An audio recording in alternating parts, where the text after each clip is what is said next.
Levei anos para tirar isso da minha mente, do meu coração e da minha consciência. Não foi fácil e não vai ser fácil, mas está na hora do mundo árabe começar a dizer: chega, o ódio aos judeus precisa acabar. Mas existe um grande problema pelo qual o ódio aos judeus não pode ser facilmente retirado da cultura islâmica. Existe um motivo. Eu nasci e fui criada como muçulmana no Cairo, Egito.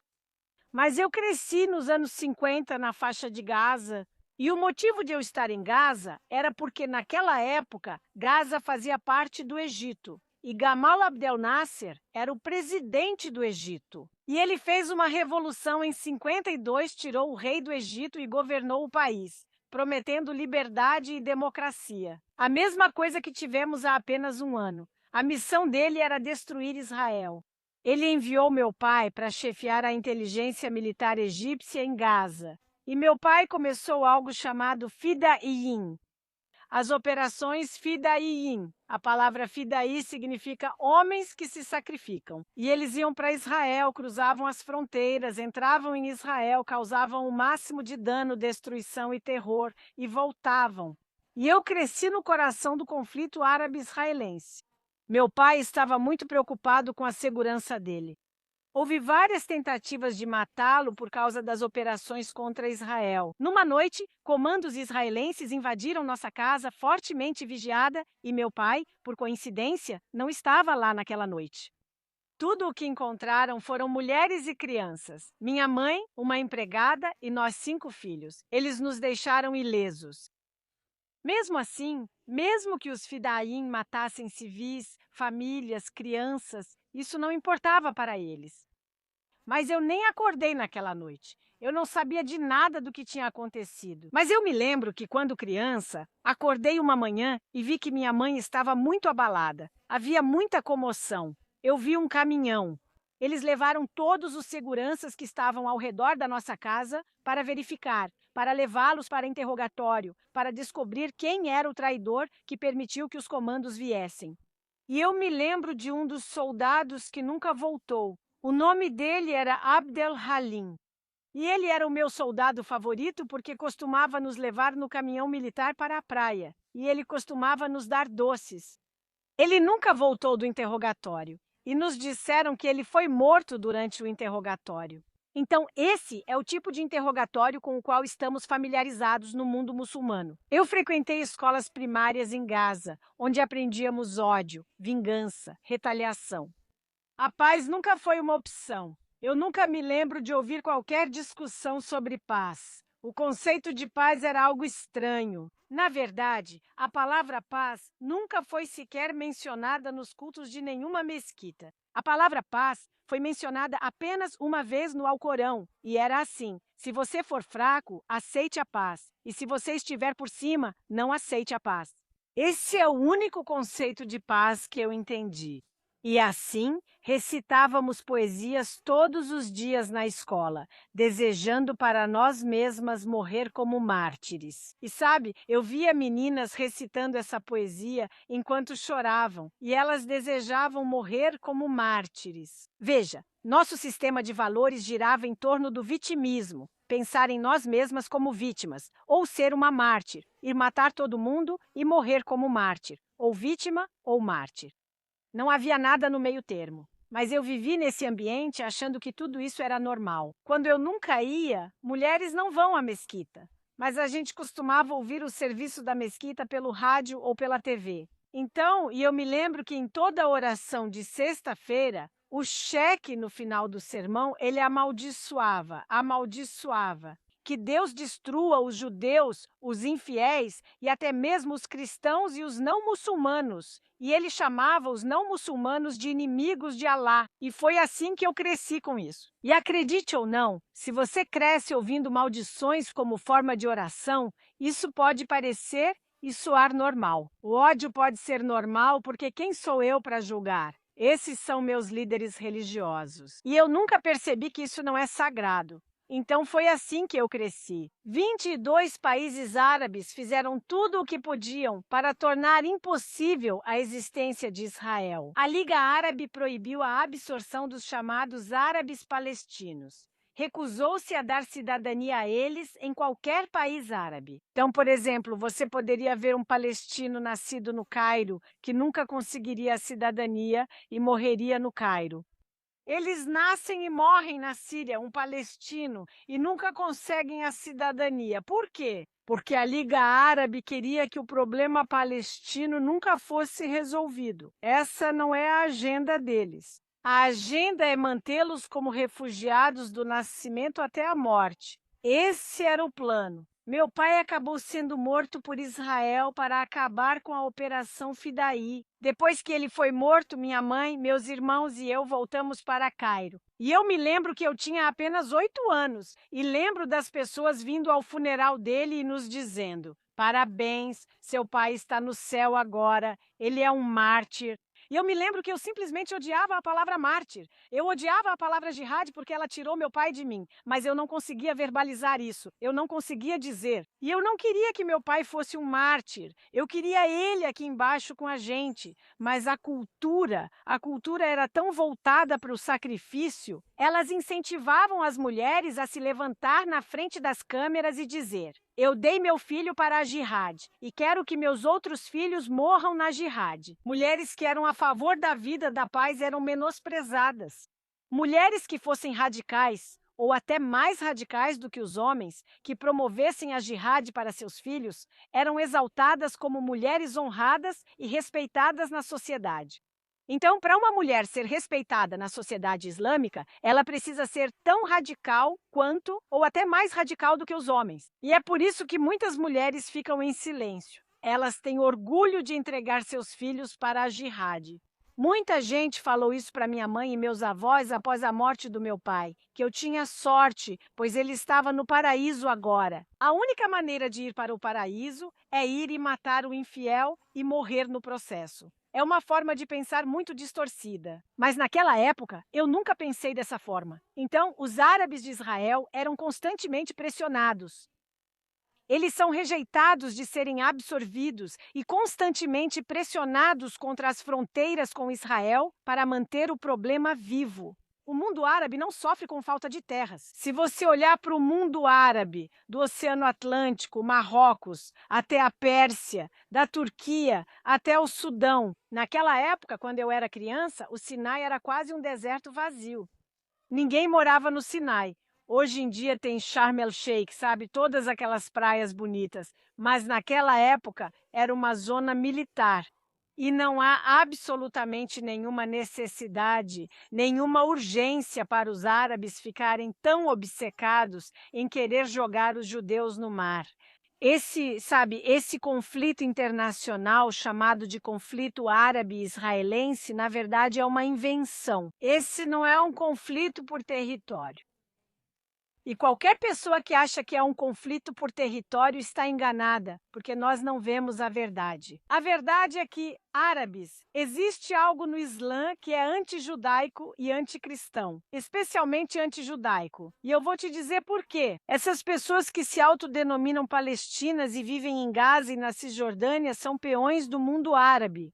Eu não acredito que eles se importem com a felicidade ou o bem-estar deles. Eles são colocados para viver uma vida miserável de propósito, para mostrar ao mundo que somos vítimas. Você acha que a Arábia Saudita, com todo o dinheiro que eles têm, os países do Golfo, todo esse dinheiro do petróleo, eles não podem dar boas estradas, boas casas, uma boa polícia e transformar isso em uma área produtiva do Oriente Médio?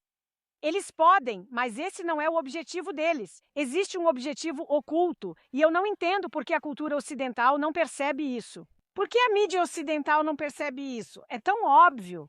Então, as pessoas desempregadas em Gaza e na Cisjordânia, com esse desemprego tão alto, para onde elas vão trabalhar? Elas ficam na fronteira do Egito para arrumar emprego? Elas ficam na fronteira com a Síria ou com a Jordânia? Não. Elas fazem fila nas fronteiras de Israel para trabalhar para as próprias pessoas, as mesmas pessoas que supostamente deveriam matar. É uma forma muito antinatural de viver e ninguém percebe isso, mas vão lá e culpam Israel. Eles comparam o padrão de vida da Cisjordânia e de Gaza com Israel, uma democracia. a única democracia no Oriente Médio. Por que eles não comparam as condições de vida de Gaza e da Cisjordânia com o Egito, com a Síria, com a Jordânia? E se fizerem isso, vão perceber que o padrão de vida é até mais alto do que em muitas áreas do mundo árabe. Mas a mídia ocidental é preguiçosa demais para comparar coisas equivalentes. Eles querem comparar alhos com bugalhos. Eu não sei. Como posso chamar a mídia ocidental de ignorante? Eles não deveriam ser ignorantes. E aí eles vão e perguntam para Israel: por que vocês não fazem algumas concessões para os palestinos? Eu nunca os ouço enfrentar os líderes árabes e perguntar à mídia ocidental: por que eles não perguntam aos líderes árabes? Que tal algumas concessões para o povo israelense? Nós nunca ouvimos isso. E é muito conveniente culpar todo esse terrorismo, especialmente depois do 11 de setembro, eles culpam o terrorismo. É porque temos esse terrorismo praticado por muçulmanos em todo lugar. Tudo isso é por causa da ocupação. Se não fosse pela ocupação de Gaza, se não fosse pela ocupação da Cisjordânia, nós não teríamos um problema. Todo o problema é por causa de Israel. É essa a impressão que eles querem passar. E isso é uma grande mentira, porque eu vivi em Gaza quando criança e eu testemunhei o terrorismo contra Israel antes da ocupação de Gaza e antes da ocupação da Cisjordânia. E a nossa mídia aqui nem sabe disso. Já havia terrorismo contra Israel antes da ocupação. Então, pessoas árabes que afirmam que estão praticando terrorismo agora porque querem liberdade, democracia. Não existe liberdade e democracia em nenhum país árabe, muito menos na Cisjordânia ou em Gaza. Então, precisamos realmente chamar as coisas pelo nome agora. Isso é sério demais para simplesmente aceitar todas essas mentiras e fingir que não vê. Eu comecei a mudar. Depois de viver muitos anos no Egito, me formei na Universidade Americana do Cairo, em Sociologia e Antropologia, e estudei a sociedade islâmica sob o ponto de vista americano. Graças a Deus. E foi assim que comecei a fazer perguntas, porque é muito, muito difícil conhecer a verdade se você depende da mídia árabe, se você depende da cultura ao seu redor. E por causa da vida em uma sociedade opressora, me mudei para a América. Me mudei para a América no final de 78, 79 e minha vida mudou completamente. Sou muito grata porque foi aí que comecei a aprender a verdade, mas eu estava em busca da verdade. Veja, há muitas pessoas que se mudam para cá, vindas do mundo árabe, mas vivem em seu próprio casulo e muitos deles não querem saber a verdade. Eu comecei, graças a Deus. Também é bom que me mudei sozinha. Então, eu não me mudei com aquela família grande ao meu redor que me impediria de fazer amizades, sabe? Então, quando eu ia trabalhar, eu fazia muitas amigas mulheres. E eu descobri, depois de fazer amizade com elas, que elas eram judias. Eu percebi que, de alguma forma, eu atraio essa cultura e eles se sentem atraídos por mim. Nós temos uma visão de mundo parecida. E eu descobri que existem tantas semelhanças. E uma vez eu quis ir a uma sinagoga e a uma igreja porque eu estava curiosa. Achei que eles iam amaldiçoar os árabes como fazemos na nossa mesquita. E eu fiquei simplesmente chocada e surpresa com a santidade do lugar. Eles estavam rezando por todo mundo. Eles estavam rezando pela paz na terra. Como podemos deixar este mundo um lugar melhor? Isso era uma forma totalmente diferente de pensar, o oposto do que eu cresci ouvindo. E foi aí que eu fui a uma mesquita aqui em Los Angeles também. E eu pensei que porque eles permitiam a entrada de mulheres, que seria diferente aqui nos Estados Unidos. Eu fiquei tão feliz, sabe, achando que o Islã na América devia ser tão diferente. Então eu fui à mesquita e ouvi antissemitismo de novo na mesquita. E me disseram, não se assimile nos Estados Unidos. Estamos aqui para islamizar a América. Eles olhavam com desprezo para a cultura americana. Eles olhavam com desprezo para essa sociedade. E eu me senti muito desconfortável. Eu disse, meu Deus, há uma agenda aqui. E eu nunca mais voltei. Eu vivi por 17 anos na América sem nada, sem vida espiritual. Eu fui trabalhar meu primeiro emprego na América. Eu estava andando no corredor. E como uma nova imigrante, eu lia tudo. Onde quer que eu fosse, eu lia. Eu queria saber, e eu li uma placa que dizia: esta instituição não discrimina na contratação com base na origem nacional, raça, religião ou gênero. E eu tive que ler isso várias e várias vezes, porque na minha cultura de origem, o seu status legal depende se você é homem ou mulher, depende se você é muçulmana ou não muçulmana. E, em alguns casos, da sua raça. Eu fiquei maravilhada, senti que estava salva. Estou salva na América. Eu era grata por essa cultura judaico-cristã. Eu soube imediatamente que esse sistema de valores não era uma coincidência. Esse sistema de valores é um sistema de valores judaico-cristão. E eu vivi minha vida, prosperei na América, tive filhos, mas fui para o Egito. Depois que meus filhos cresceram, em 2001, eles me disseram: Mãe, queremos conhecer seu país. Então eu os levei para o Egito. Era o verão de 2001 e até eu mesma não via o Egito há muito tempo. E fiquei chocada já no aeroporto pelo impacto islâmico. Não era assim quando eu saí de lá. Eles falavam sobre jihad, havia muita raiva. E eu costumava ser jornalista por alguns anos antes de sair de lá, então eu pegava todos os jornais para ler os artigos. E eu li artigos que eram muito insultuosos e cheios de ódio sobre o embaixador americano porque ele era judeu, criticando-o de uma forma vulgar. E eu fiquei muito enojada e me senti muito mal. Eu quase entrei em depressão por causa disso. Meus filhos tiveram experiências semelhantes e eles foram criados, eles nasceram e cresceram nos Estados Unidos. E uma vez estávamos em um táxi e o motorista do táxi estava insultando os cristãos no Egito. E minha filha ficou tipo: Mãe, o que é isso? O que é isso? E eu disse: Bem-vinda ao Oriente Médio, querida. Ela não conseguia acreditar no que estava ouvindo, que as pessoas poderiam odiar outras pessoas só por causa da religião delas. Nós voltamos para Los Angeles na noite do dia 10 de setembro. Eu fui para casa, acordei de manhã e vi o segundo avião atingindo a Torre Gêmea. E no momento em que vi, eu soube o que era. Essa é a raiva que eu deixei para trás. Essa é a propaganda da jihad dia após dia. E eis que, 2 dias depois, eu descubro que Muhammad Atta é o líder dos 19 terroristas do Cairo, a mesma cidade de onde eu vim. Eu fiquei chocada. Eu chorei. É um sentimento muito estranho quando a sua cultura de origem está atacando o seu país agora. E eu liguei para muitas pessoas que conheço no Egito. Queria que me consolassem. Eu queria que eles me dissessem que há algo errado na forma como estamos criando nossos filhos, que é hora de fazermos uma reflexão profunda. Eu queria que eles fizessem isso. Ensinar ódio às crianças é uma boa ideia? Eu achei que essa seria a discussão no mundo árabe hoje. E eu liguei para pelo menos 8 pessoas, cada uma das pessoas para quem liguei, e elas não se conheciam. Muitas delas me disseram a mesma coisa. Noni, como você ousa dizer que foram os árabes que fizeram isso? Você não sabe que isso é uma conspiração judaica? Foram os judeus que fizeram isso. Eles estavam saindo correndo do prédio porque sabiam que isso ia acontecer.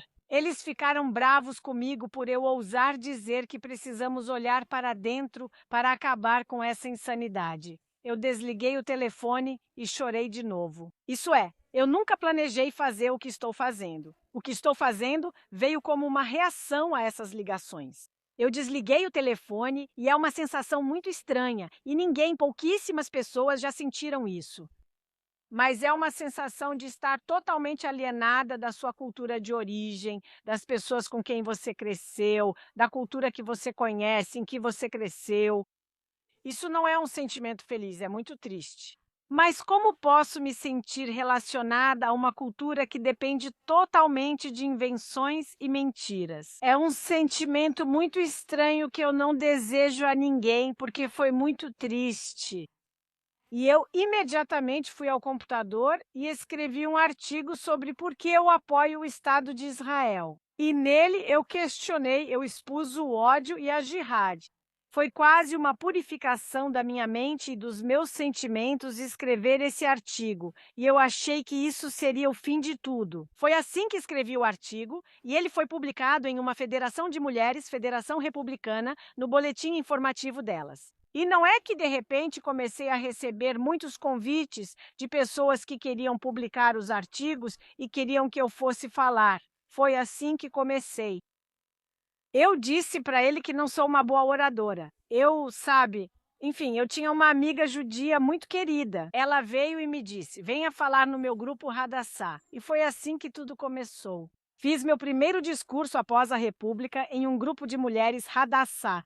E eu me lembro até hoje, havia duas senhoras mais velhas, que eram sobreviventes do Holocausto e estavam sentadas na primeira fila. E enquanto eu falava, eu estava abrindo meu coração e olhei para elas e elas estavam chorando. E de repente eu não consegui continuar. Eu comecei a chorar. Isso me atingiu. Como podemos fazer isso? Como podemos mentir e acusar pessoas de algo que nós, árabes, sabemos muito bem que já fizemos nós mesmos? Como isso pôde acontecer? Que tipo de sistema de valores permite que uma pessoa, uma cultura ou uma religião minta e acuse seus inimigos de algo que sabem que fizeram eles mesmos? Eles sabem que Osama Bin Laden fez aquilo. Eles sabem que ele foi financiado com dinheiro árabe, com dinheiro do petróleo. Até hoje, como eles poderiam acusar o povo judeu disso? E foi aí que a ficha caiu. Foi simplesmente a verdade que se revelou para mim. E eu disse: estou dedicando minha vida a falar a verdade. Eu não posso mais ficar em silêncio. E eu amo o meu povo. Eu amo a cultura, mas não posso aceitar os aspectos disfuncionais da cultura, os aspectos destrutivos da cultura. E, na verdade, não estou falando apenas pelo povo judeu ou pelos Estados Unidos.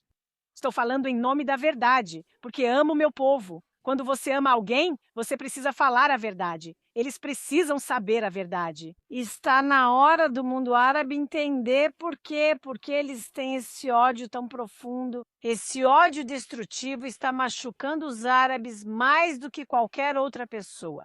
Ensinar crianças como eu fui ensinada a odiar é destrutivo. É abuso infantil porque todas as suas prioridades na vida mudam. Você não é motivada a tornar este mundo um lugar melhor. Você é motivada a odiar e matar. E isso precisa acabar. Não é bom. É de se admirar que haja esse caos no Cairo, na Síria, na Líbia, na Tunísia e em todo o Paquistão e o Afeganistão? Porque quando você encheu o coração de toda uma cultura com esse tipo de invenção, inveja, ódio e destruição, olhe para o mapa do Oriente Médio, olhe para o mapa, mal dá para ver Israel. É impossível convencer qualquer pessoa com o QI de uma criança de que esse problema é por causa da terra chamada Israel. De jeito nenhum. E está na hora do Ocidente entender isso, porque não é só ruim para Israel, não é bom para o mundo árabe. Eles estão desmoronando. Muita gente acha que o mundo árabe é tão forte e tão poderoso. Esse é o grito de uma cultura que está em turbulência, está apodrecendo por dentro. É uma cultura que está desesperada por ajuda de Deus, mas eles não sabem. Seus líderes religiosos estão dizendo para continuarem com o ódio, em vez de dizer para se arrependerem e encontrarem o verdadeiro Deus, o amor e a amizade. E até hoje, mesmo depois da Revolução, temos um presidente egípcio que recentemente chamou os judeus de macacos e porcos e inimigos de Alá. É a mesma história. Eles nunca param aos olhos de muitos muçulmanos, aos olhos do próprio Islã. Judeus e não muçulmanos, eles os chamam de kafir, os infiéis. Eles não merecem a verdade, eles não merecem justiça e eles não merecem misericórdia. Como isso ainda acontece hoje? E nós aceitamos isso e não dizemos não. Então agora temos um presidente no Egito que é islamista e a turbulência está em toda parte porque não se pode ter liberdade e democracia. O mundo árabe nunca terá liberdade e democracia. Quando o ódio é a prioridade, quando a jihad é a prioridade, quando matar o inimigo é a prioridade, quando estão obcecados por mentiras e calúnias, nunca haverá paz e democracia. E eles não entendem isso. E é porque eu amo a minha cultura que estou falando. Algumas pessoas me chamam de islamofóbica. Eu não sou islamofóbica, porque fobia é um medo irracional. Eu acho que tenho um medo razoável, um medo muito razoável. E algumas pessoas se perguntam por quê. Ninguém faz essa pergunta. Por que todas essas mentiras e calúnias contra o povo judeu, contra a América? Eles chamam a América de grande Satã e Israel de pequeno Satã. Por quê? Você sabia que na TV síria, na TV árabe e na TV egípcia, as mentiras constantes, dia e noite, sobre o povo judeu são inacreditáveis? Houve um programa que dizia isso, e nele não estavam apenas líderes religiosos. Alguns deles eram cientistas árabes, dizendo: Você sabe por que Israel foi ao Haiti ajudar com o terremoto? Sabe por quê? Sabe por quê? Porque Israel, na verdade, queria colher os órgãos do povo haitiano. Esses são os intelectuais do mundo árabe. Quando os intelectuais do mundo árabe dizem isso, o que você espera do homem comum? E você ainda se pergunta por que eles odeiam? Porque todos os dias eles ouvem isso. Eu ouvi coisas horríveis sobre o povo judeu. Levou anos para eu conseguir tirar isso da minha mente, do meu coração e da minha consciência. Não foi fácil e não vai ser fácil, mas está na hora do mundo árabe começar a dizer: chega, o ódio aos judeus precisa acabar. Mas existe um grande problema que explica por que o ódio aos judeus não pode ser facilmente extirpado da cultura islâmica. Existe um motivo. Se você olhar para o próprio Alcorão, se você olhar para a história do Islã, se você voltar ao século VII, não precisa voltar a 1948. 1948 não é o motivo pelo qual eles odeiam os judeus. Isso é uma desculpa. No século VII, Maomé começou sua mensagem em Meca, querendo uma religião árabe, uma religião que surge de dentro do mundo árabe. E ele a vinculou à religião abraâmica, para ganhar alguma credibilidade, e pediu ao seu povo que acreditasse nele como o Messias. Seu povo em Meca o rejeitou. Ele passou 13 anos em Meca tentando espalhar o Islã e só tinha 150 seguidores, então ele decidiu que meios pacíficos para espalhar sua mensagem não funcionariam. Ele deixou Meca e se mudou para Medina. Medina era uma cidade judaica. A palavra Medina era até mesmo uma palavra judaica. Ela foi tomada pelos árabes. Agora é uma palavra que significa cidade, mas originalmente era uma cidade judaica. E ele foi para lá. Os judeus não o mataram, não pediram nada a ele. Na verdade, eles o acolheram. Em seus primeiros escritos no Alcorão, ele mencionou os judeus de uma forma muito favorável. Ele os descreveu como orientação e luz no Alcorão. Pessoas justas se destacam entre as nações. Mas quando os judeus se recusaram a se converter ao Islã, isso foi um grande golpe para ele.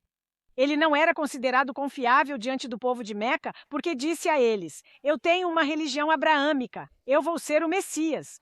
Os judeus vão me apoiar. Eu vou morar com os judeus porque eles vão me apoiar. E quando os judeus não se converteram, ele simplesmente mudou completamente. Todas as coisas boas que ele disse no Islã, no Alcorão, sobre os judeus, tudo de bom, virou completamente o oposto. Ele começou a chamá-los de macacos, porcos, inimigos de Alá, porque não conseguiu encontrar legitimidade. Ele estava com fome. Tudo o que ele tinha eram guerreiros em guerra, pessoas à margem, tribos marginais que eram pobres e queriam segui-lo apenas para se beneficiar dele. E ele olhou para as tribos judaicas.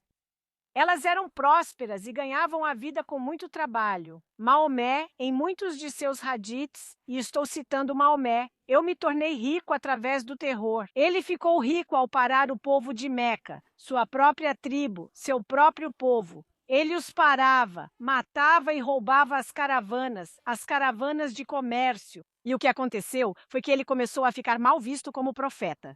Que tipo de profeta vive em uma cidade pedindo para a tribo judaica, aquela tribo judaica próspera e honrada, se converter a ele? E ele está roubando a família dele na caravana, e eles são prósperos por meio de muito trabalho. Ele começou a olhar para trás. Era hora dele tomar as riquezas deles e expulsá-los para começar a ficar bem. E foi isso que ele fez. Ele expulsou muitos e matou muitos. E na última tribo, ele pegou todos os homens que já tinham atingido a puberdade e os matou. Quase 900 homens de uma tribo. Ele os decapitou. Eles cavaram valas e ele os decapitou em grupos de 12. Ele e seus guerreiros passaram 2 dias decapitando. Esse foi o primeiro holocausto contra os judeus. Foi uma decapitação. E mesmo ele, depois de fazer isso, tomou as mulheres como escravas e as crianças como escravas, converteu-as ao Islã à força, e muitos dos jovens levaram as mulheres como escravas sexuais. Maomé, o profeta do Islã, teve a primeira escolha entre as escravas sexuais. O nome dela era Safia, e ela permaneceu sob sua escravidão sexual, até morrer. Mesmo pelos padrões da Península Arábica, as ações de Maomé não eram sagradas. Algo precisava ser feito para salvar o Islã e sua reputação. O Alcorão teve que ser alterado para dizer que os judeus mereciam o que aconteceu com eles. Você não precisa ser psiquiatra, psicóloga ou socióloga para entender de onde veio todo esse ódio. Os judeus tinham que ser chamados de macacos, porcos e inimigos de Alá, uma descrição repetida por todos os líderes muçulmanos hoje. Essa era a única solução para salvar a reputação de Muhammad, para salvar o Islã. O Islã tem um problema existencial. Se o Islã fizer as pazes com os judeus e os tratar como seres humanos e não como macacos e porcos e descendentes, o que ela disse ainda foi que eles são descendentes de macacos e porcos. Se o Islã aceitar isso, então eles vão olhar para o profeta como um assassino. Então é um problema existencial dentro do Islã odiar e rejeitar não só os judeus, mas também os cristãos e qualquer pessoa vista como inimiga de Alá. Porque Maomé também expulsou os cristãos e os expulsou da Península Arábica. E em seu leito de morte, ele confiou aos seus seguidores. As últimas palavras dele em seu leito de morte foram: vão atrás dos judeus e matem-nos onde quer que os encontrem, mesmo que se escondam atrás de uma pedra ou de uma árvore.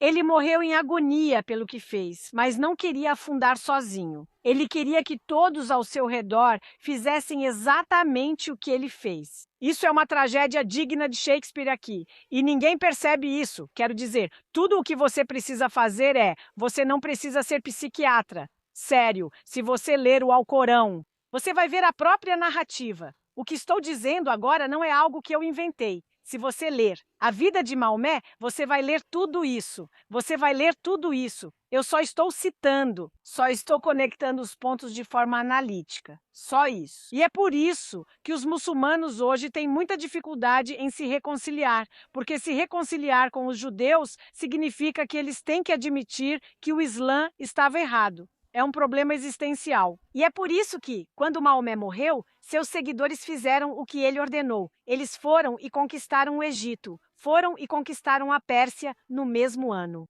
Eles foram para Jerusalém, encontraram os judeus e disseram: agora isso é nosso. Vamos construir uma mesquita sobre seu templo, porque agora o nosso profeta não quer mais que vocês existam. E essa é a única maneira de fazer com que a sua memória desapareça e o segredo sombrio do Islã também suma. É quase como se fosse substituindo vocês. O fato de terem construído uma mesquita sobre as ruínas do templo é um desejo profundo de substituir o povo judeu. É como se alguém matasse outra pessoa e tomasse sua identidade. E ninguém fala sobre isso. Nenhum árabe ou muçulmano entende isso. E eu não sou uma grande psiquiatra. Meu QI provavelmente é médio ou um pouco acima disso. Eu não sou. Por que eu achei tão fácil analisar isso? Eu só liguei os pontos e simplesmente entendi com que eu cresci. E eu li a história, a trajetória de Maomé, o final, e como depois que ele morreu, eles foram para Jerusalém, perseguiram eles como ele tinha dito. E é óbvio, ninguém quer encarar essa realidade. E mesmo quando Maomé estava fazendo isso, havia versos no Alcorão que refletiam a agonia que ele sentia e a agonia das pessoas que estavam matando junto com ele. Ele tinha muitos versos no Alcorão dizendo a eles: não se sintam culpados por matar. Não são suas mãos que estão matando, são as mãos de Alá. Não se preocupem, vocês serão honrados por matá-los. Vocês vão para o paraíso por matá-los. Não, quero dizer, verso após verso no Alcorão, confortando os guerreiros muçulmanos e os assassinos, dizendo a eles que irão para o paraíso se matarem os judeus, matarem os infiéis e matarem os não muçulmanos. Versos dizendo que não é a sua mão que está manchada de sangue. Isso é Macbeth. Se alguém, eu não entendo. Quero dizer, é tão simples. Eles se sentiram muito culpados e muitos deles fugiram. Eles não queriam ir porque alguns dos árabes que foram incentivados por Maomé a ir matar os judeus em Medina eram seus amigos. Eles viviam e cresceram com eles. Eles os conheciam. Eles não queriam ir matá-los. E Maomé os ameaçou. Ele disse, vocês vão ser torturados e mortos. O seu Alá não vai mais amar vocês. Vocês vão ser amaldiçoados. Versículo após versículo no Alcorão, amaldiçoando os muçulmanos que não querem matar. Versículo após versículo no Alcorão afirma que quem mata vai para o paraíso. Da mesma forma que me disseram depois que meu pai foi morto que ele iria para o paraíso. Glorificar o assassinato se tornou a única saída para o Islã. E essa é a tragédia com a qual vivemos há 1400 anos. E é por isso que o inimigo número 1 do Islã é a verdade. O Islã é um tigre de papel. Muita gente acha que eles só têm dinheiro do petróleo. Essa é a única força que eles têm. E, infelizmente, o Ocidente não quer perfurar em busca de petróleo porque nos importamos com os caribus.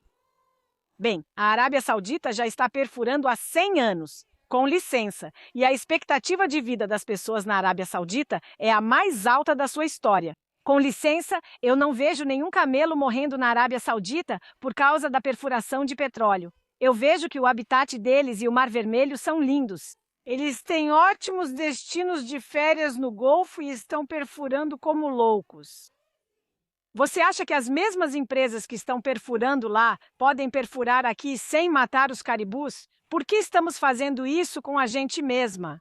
Por que estamos dando nosso dinheiro para eles virem nos matar e financiar Osama Bin Laden? Por quê? Conclua e depois faça sua pergunta. Mas antes de concluir, está na hora dos Estados Unidos pararem de tentar salvar os muçulmanos deles mesmos. Eles vão, o Iraque toma o Kuwait. Nós vamos e mandamos nossos jovens americanos para morrer para salvar o Kuwait do Iraque, que também é muçulmano. Eles nos agradeceram de verdade? Eles nos valorizam? Não. Nós vamos para a Europa lutar contra os sérvios ao lado dos muçulmanos. Eles nos amaram por isso? Não. Nós vamos para a Líbia para salvá-los do ditador opressor deles. Nós o tiramos do poder. O que eles fazem? Eles matam nosso embaixador e alguns heróis americanos. Eles agradecem à América? Não. Pare com isso. Pare de tentar resgatar pessoas que te desprezam. E quanto mais você tenta resgatá-las, mais elas te odeiam porque se sentem inferiores. Está na hora de deixarmos que eles aprendam com seus próprios erros. Ao resgatá-los de si mesmos, acabam nos odiando, não amando, pois não querem ser amados ou salvos por quem chamam de macacos, porcos e inimigos de Alá. É difícil para o orgulho deles, sabe? Então tente entender esse ponto, e continuamos fazendo isso o tempo todo. Quando as nações africanas lutam entre si e se matam, nós não interferimos. Por que fazemos isso com os árabes? O quê? O petróleo é uma piada. Podemos perfurar e ter nosso próprio petróleo. Não precisamos dele.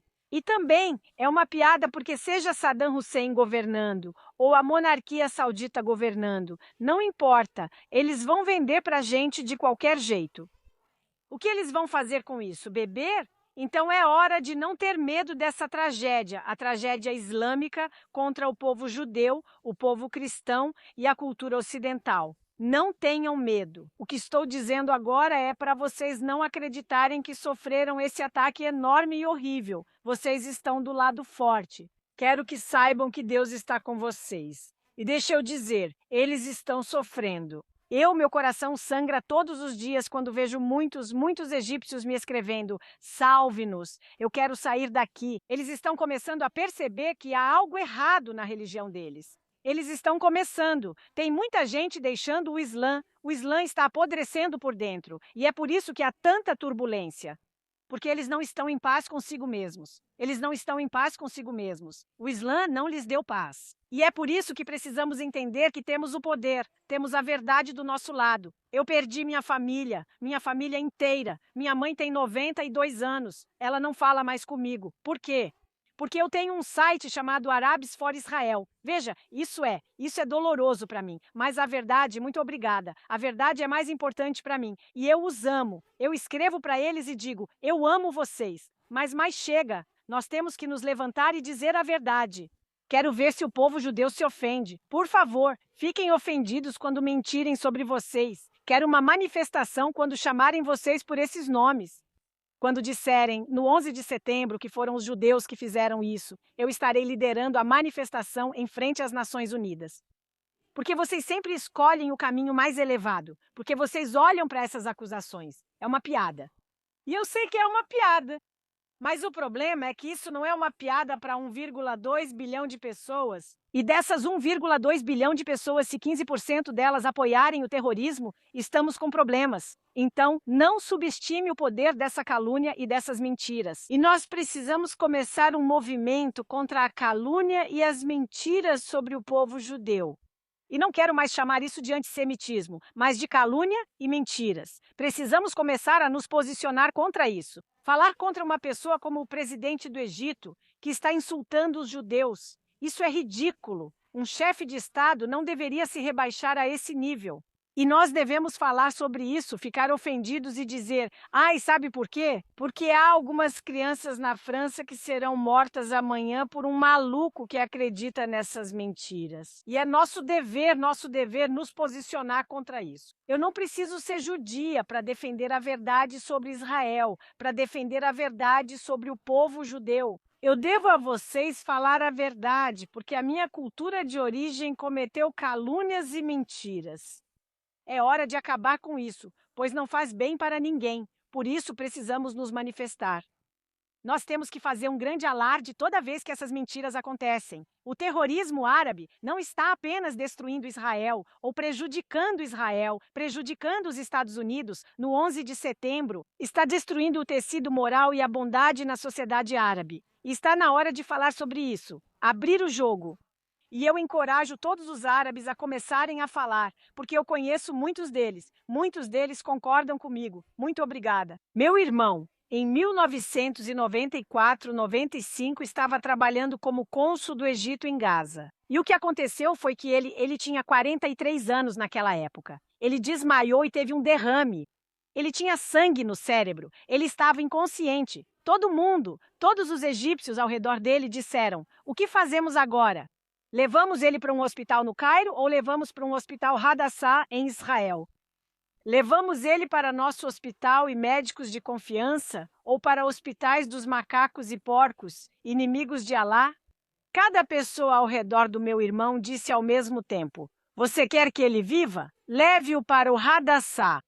Em tempos de crise, até os muçulmanos sabem que confiam nos judeus. Eles xingam, mas lá no fundo, sua humanidade confia neles.